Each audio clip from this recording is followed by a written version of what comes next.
Hey, what's up mga kaasay no? So for this video na ko diri sa eskwelahan. So ko video nga naabot na ko diri sa eskwelahan. So pag abot na sa eskwelahan gawin mo rest ko diretso. So time di na English no. So second period na aya pa ko nag umaungwa ko kagamit og cellphone ganano kay gigamit og report ang cellphone kay naman diri sa akong cellphone ang PowerPoint. So diri din to sa kan English no memorize di ko diya. So tama memorize na ako diya nga makasulod lang gud sa utok gud. Ug sa diri pud dapitan no kay report pa mi. So imong nakita na sila report. So man report no. So ako din wala day ko na apil report kay wa may tig video di agad kay wa may sponsor video. So nadita diri na atong kabady. So geng-geng atong body.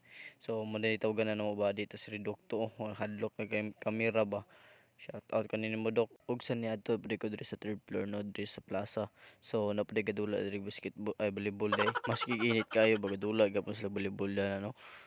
Ana mo gid ang mga kan bata gid, bata bitaw. So mo dinay grade 11 diri no. So kana mo grade 11 building. So kana pong gamay da kana nasa likod mo siya grade 9 building ug kani grade 8 building. So i-flex na to ning grade 12 po diri no. So kani siya may grade 12.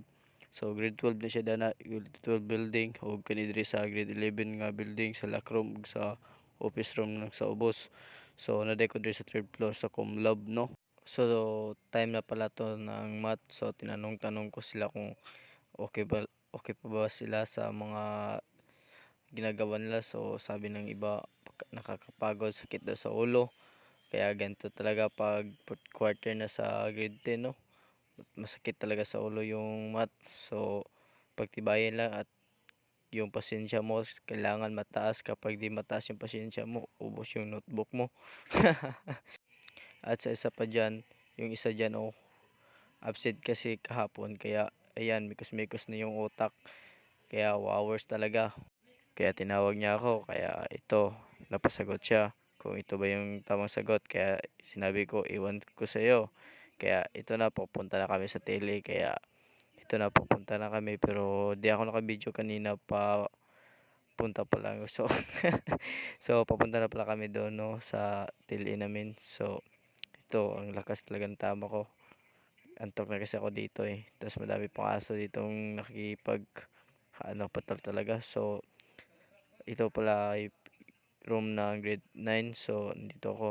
So hindi na pala ako naka-video nung nasa tele kami kasi sobrang busy kasi. So proceed na tayo dito sa sayaw namin no sa chair dance namin for fourth quarter. So ito na yung action namin. Kaya ito na yung mga klasiko na sumasayaw.